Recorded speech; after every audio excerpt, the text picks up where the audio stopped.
Shalom Holy Lovers, puji Tuhan, saat ini saya akan menyampaikan firman Tuhan yang saya ambil judul Wanita Spesial dalam rangka memperingati Hari Ibu atau boleh juga dengan bahasa kerennya Mother's Day.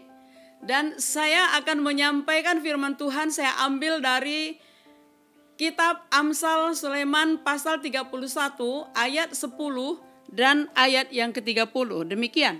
Saya akan bacakan firman Tuhan buat kita semuanya. Ayat yang ke-10 pasal 31. Istri yang cakap, siapakah akan mendapatkannya? Ia lebih berharga daripada permata. Ayat 30. Kemolekan adalah bohong dan kecantikan adalah sia-sia. Tetapi istri yang takut akan Tuhan dipuji-puji. Saat ini saya mau menyampaikan firman Tuhan tentang wanita spesial ini karena ini adalah satu hal yang penting di dalam kehidupan wanita-wanita, ibu-ibu. Di hari ibu ini saya mau menyampaikan supaya kita ibu-ibu khususnya orang Kristen menjadi ibu-ibu yang spesial, menjadi wanita-wanita yang spesial. Untuk menjadikan sesuatu itu spesial khususnya wanita atau diakah ibu atau istri, maka padanya harus terdapat suatu yang istimewa, ada nilai plus, ada nilai tambah padanya. Melalui ayat firman Tuhan ini saya sampaikan bahwa dikatakan di ayat yang ke-10, istri yang cakap adalah istri yang siapakah yang akan mendapatkannya katanya. Tetapi dikatakan di sini bahwa istri yang cakap itu lebih berharga daripada permata. Luar biasa. Bukan sama dengan permata. Sama dengan permata saja pun sudah cukup luar biasa. Karena permata itu indah, permata itu mahal. Tetapi dikatakan istri yang cakap itu lebih berharga dari permata. Wah, luar biasa ibu-ibu yang dikasihi Tuhan. Tetapi kalau kita perhatikan di dalam dunia umumnya tentang kecakapan seorang wanita selalu mengarah atau ditujukan kepada kecantikan jasmaniahnya, atau diperhatikan bagaimana tentang pendidikannya, bagaimana tentang hartanya. Jadi selalu bertolak dari jasmaniah. Tetapi kalau kita lihat di dalam ayat 30, kemolekan adalah bohong, kecantikan sia-sia. Yang dimaksud di sini kemolekan, kecantikan adalah berupa jasmaniah. Tetapi di sini kita melihat bahwa kalau kemolekan, bohong, kecantikan sia-sia, apakah tidak perlu seorang wanita itu cantik? Seorang wanita itu molek? Tidaklah demikian halnya. Tetapi kalau kita perhatikan lebih lanjut bahwa di dalam Amsal pasal 31 ayat yang ke-30 ini berkata, walau kemolekan itu adalah bohong, kecantikan sia-sia, namun yang perlu kita perhatikan baik-baik adalah istri yang takut akan Tuhan dipuji-puji. Berarti kemolekan tadi, kecantikan tadi tidak menentukan seorang wanita itu menjadi seorang istrikah, menjadi yang cakap adanya. Tetapi yang takut akan Tuhan dialah istri yang menjadi seorang wanita yang spesial, menjadi seorang wanita yang istimewa. Jadi kecakapannya tergantung kepada bagaimana dia takut akan Tuhan. Kalau kita tidak lupa bahwa di dalam 1 Petrus 3 ayat 3 sampai 4, walau kita tidak baca saat ini, bahwa dikatakan di sana, perhiasanmu janganlah perhiasan jasmaniah, tetapi perhiasan batiniah. Bukan dengan mengepang-epang rambut, bukan dengan memakai baju-baju cantik, perhiasan emas, tetapi perhiasan yang lemah, lembut, dan tentram. Itu dikatakan di dalam 1 Petrus 3 ayat 3 sampai 4. Jadi sebagai wanita yang cakap, sebagai wanita yang takut akan Tuhan, dianya pasti akan memiliki karakter lemah lembut, tentram. Itulah yang indah, itulah yang istimewa, dan itulah yang menjadikan dia wanita yang spesial.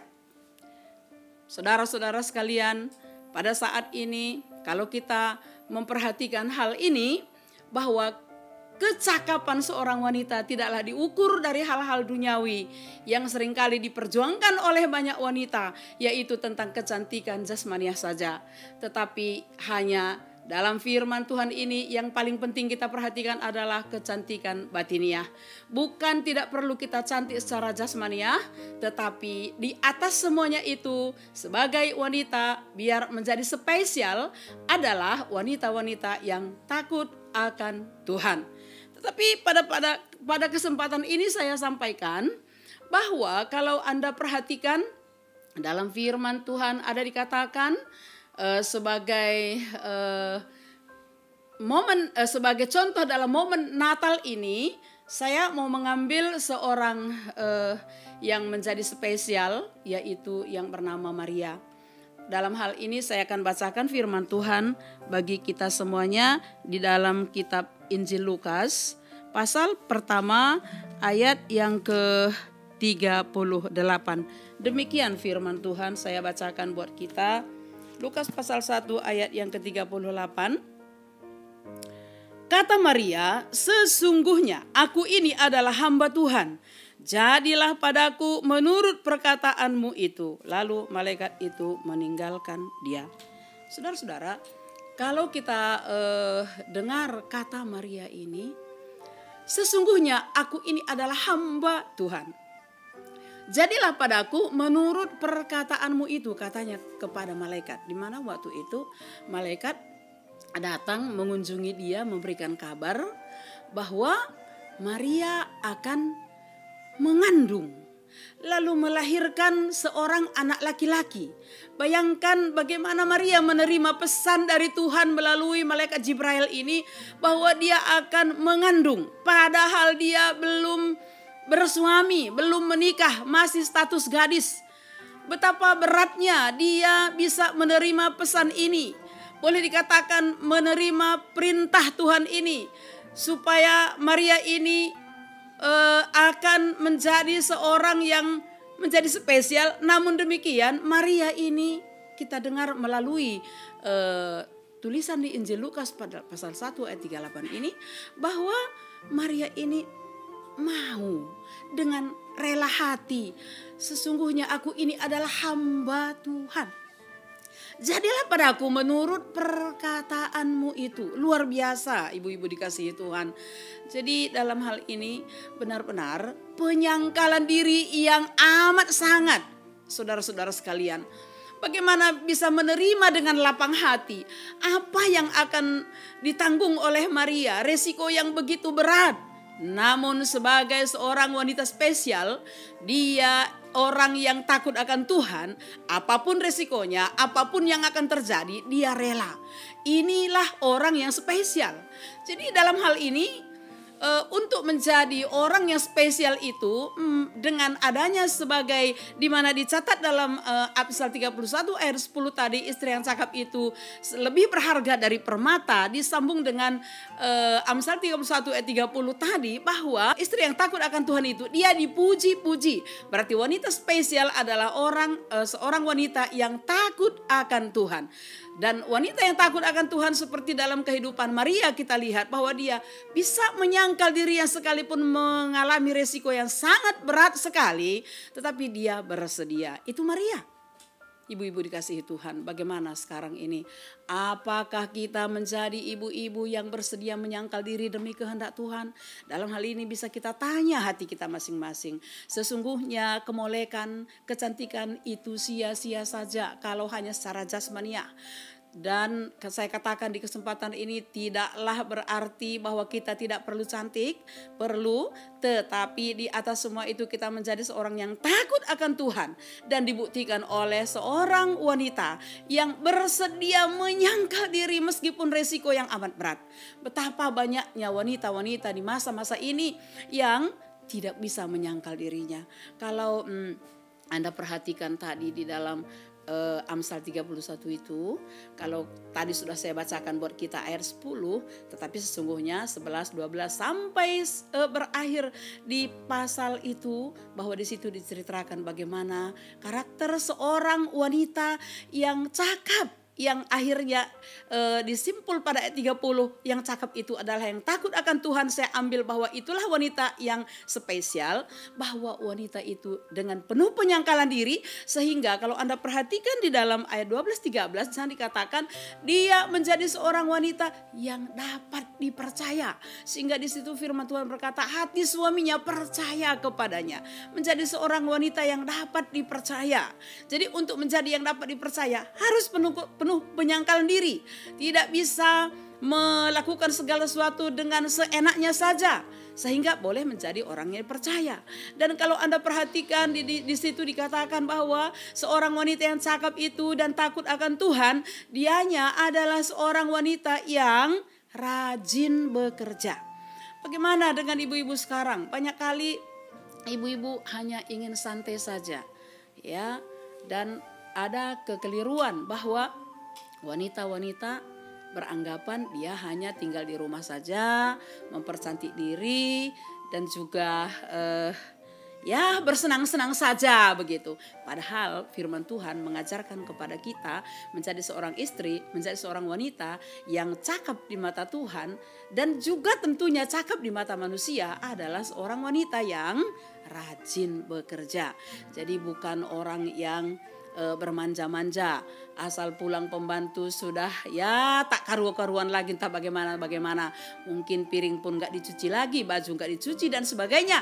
Tetapi firman Tuhan mengajarkan kepada kita untuk menjadi wanita yang spesial harus menjadi wanita yang rajin bekerja. Kalau Anda perhatikan baik-baik di Amsal pasal 31 itu, di situ banyak diterangkan bahwa wanita itu dicatat di situ, bahkan dia membeli kebun anggur dan menanaminya, luar biasa. Jadi dalam hal ini perlu kita berpikir, kalau di masa-masa ini banyak wanita-wanita ya boleh dikatakan hanya mau bersenang-senang saja, pergi ke salon, mempercantik diri dan sebagainya, yang sebenarnya itu tidaklah sesuai dengan firman Tuhan. Jadi ibu-ibu dikasihi Tuhan, saat ini saya mau menyampaikan firman ini dengan penuh harapan supaya orang-orang Kristen khususnya menjadi ibu-ibu yang spesial, orang-orang yang takut akan Tuhan. Di Alkitab dicatat beberapa, ada juga di situ diterangkan dalam Alkitab ibu yang bernama Hana. Hana ini mendapat berkat dari Tuhan, di mana Hana ini yang telah dicatat dia mandul, tapi akhirnya dengan doanya yang luar biasa kepada Tuhan, Tuhan menolong dia, memberkati dia sehingga dia mendapat anak. Tapi tahukah ibu-ibu sekalian, di situ pun dia penuh penyangkalan diri. Kenapa saya berkata demikian? Ketika anaknya yang dia peroleh dari Tuhan dalam waktu yang lama ditunggu-tunggu dengan doa yang dipenuhi linangan air mata, namun setelah ibu itu, Hana itu menyapih anaknya, dia antarkan ke rumah Tuhan di Silo. Bayangkan, dia mau berpisah dengan anaknya yang satu-satunya. Belum ada anaknya satu lagi di rumah, masih satu. Tapi dengan penuh penyangkalan diri, dia bersedia mengantarkan anaknya itu ke rumah Tuhan di Silo. Bayangkan, itu juga di situ penuh penyangkalan diri, spesial Hana. Dan juga kalau kita perhatikan di sini, banyak kali orang demi memuliakan Tuhan dalam berkat-berkat yang dia telah terima, tidak ada penyangkalan dirinya, dia mau enak-enak saja. Ingat, yang menjadi spesial itu mau menyangkal diri karena dia takut akan Tuhan. Kalau Anda perhatikan dalam hal ini ibu janda di Sarfat, dia juga kalau kita perhatikan ya bagaimana bisa menerima pesan dan melakukan, di mana Nabi Elia berkata, ambilkan aku sepotong roti katanya. Padahal tidak ada lagi apa-apa. Dengan pengakuan ibu janda ini, tak ada lagi apa-apa padaku. Aku ini mengambil sepotong dua kayu api, lalu akan memasak tepung segenggam, kemudian minyak sedikit dalam buli-buli. Setelah kami makan nanti bersama anakku, kami akan mati. Bayangkan. Namun dia juga memenuhi apa yang dikatakan Tuhan melalui Nabi Elia. Elia diberikannya juga kepada Elia roti yang diminta oleh Elia itu. Bayangkan, penuh penyangkalan diri. Ini dalam ibu janda di Sarfat. Dan kalau Anda boleh tahu, di dalam Alkitab juga dicatat ada ibu yang bernama Lois dan juga Eunike. Lois ibunya Eunike. Eunike ibunya Timotius. Firman Tuhan mencatat bahwa Rasul Paulus berkata kepada Timotius, kulihat iman yang ada pada Lois dan Eunike, pada ibu dan nenekmu itu hidup juga di dalam engkau, katanya kepada Timotius. Jadi dalam hal ini Lois mewariskan iman kepada anaknya Eunike, Eunike mewariskan iman kepada anaknya Timotius. Maka dalam hal ini kalau kita perhatikan, mereka ini juga spesial dengan pembuktian iman, tidak hanya dengan kata-kata tetapi nampak dengan perbuatannya. Imannya yang ada bukan iman yang bohong, iman yang kosong, tapi iman yang benar-benar ada, terbukti dari perbuatannya. Makanya nampak oleh Timotius. Dengan demikian Timotius pun menjadi seorang anak yang beriman. Jadi dalam hal ini ibu-ibu dikasihi Tuhan semuanya, dengan penyampaian firman Tuhan ini saya tadi beri judul wanita spesial, wanita istimewa, yaitu wanita yang takut akan Tuhan. Dengan beberapa contoh yang saya ambil ini, ibu-ibu sekalian, saya berharap kita semua diberkati menjadi wanita-wanita yang spesial, wanita yang takut akan Tuhan, sehingga menjadi berkat di mana-mana, baik di keluarga dan juga untuk bangsa dan negara ini, baik juga dengan gereja Tuhan. Inilah firman Tuhan saya sampaikan. Tuhan Yesus memberkati kita. Selamat Hari Natal. Salam Holy Lovers. Kabarkan Injilnya, selamatkan jiwa. Jangan lupa subscribe, like, share, dan komen channel ini. Tuhan Yesus memberkati.